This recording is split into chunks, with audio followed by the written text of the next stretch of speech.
नाज़रीन, अॼु इम्तिहानी centre degree college खिपरो में कापी कंदे शागिर्दनि खां वरितल मोबाइल फ़ोन ख़िलाफ़ एहतजाज बैदि असां राब्तो कयो आहे एक्सटर्नल इम्तिहानी centre degree college Khipro professor Nawaz Kumbhar सां।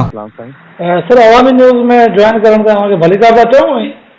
सर, इहो ॿुधाईंदा नवाज़ साहिब, जेको हींअर शागिर्दनि मुज़ाहिरो कयो आहे त असांखा जेके मोबाइल फुरिया विया आहिनि ऐं असांखे इहो नोटिस बि कोन ॾिनो वियो, हुन में तहरीक इंसाफ़ वारा बि शामिल हुआ ऐं ग़रीबनि खां फुरिया विया आहिनि, अमीरनि खे छॾियो वियो आहे, इन बारे में तव्हां छा था चओ? भाईजान, बोर्ड की पॉलिसी है, तव्हांखे ख़बर है, मिनिस्टर साहब जी, सेक्रेटरी साहब जी सॼी इंसानियत जी मैट्रिक के इम्तिहान में तव्हां ॾिसी चुका आहियो, सख़्ती आहे ऐं मोबाइल आणण ते पाबंदी आहे।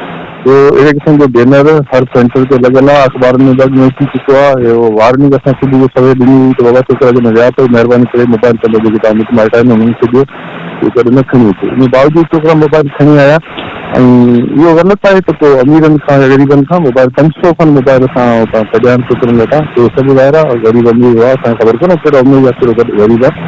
जंहिं वटां मोबाइल निकितो आहे उहो असां कयो आहे ऐं हुकूमत जी पॉलिसी आहे, बोर्ड जी पॉलिसी आहे, असां हुन हिसाब सां इहो कयो आहे। साईं, इहो ॿुधाईंदव जेके मोबाइल तव्हां वरिता आहिनि त इम्तिहान ॾियण वक़्तु जेके छोकिरा इंटर थियनि था कॉलेज में उन वक़्तु वरिता आहिनि या कुझु मोबाइल अहिड़ा बि आहिनि जेके उहो कॉपी करण दौरान हुन खां वरिता विया आहिनि? कॉपी करण दौरान वरिता विया आहिनि। अच्छा, टोटल मोबाइल जेके आहिनि कॉपी करण दौरान वरिता विया आहिनि। इहो मोबाइल हींअर अवां हिननि खे कॾहिं वापसि कंदो या वापसी जी पॉलिसी न आहे, इन बारे में को आहे पॉलिसी तव्हांजी या बोर्ड जी?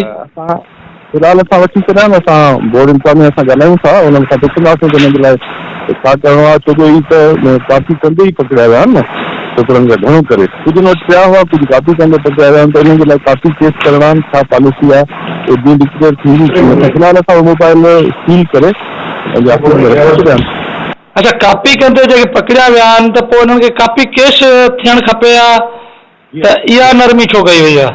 न, नरमी कोन कई वई आहे, पोइ हुनखे नंबर असां लिखी छॾिया आहिनि सभिनी खे। अच्छा सर, महिरबानी, अवामी न्यूज़ खे टाइम ॾिनो, अवांजी महिरबानी।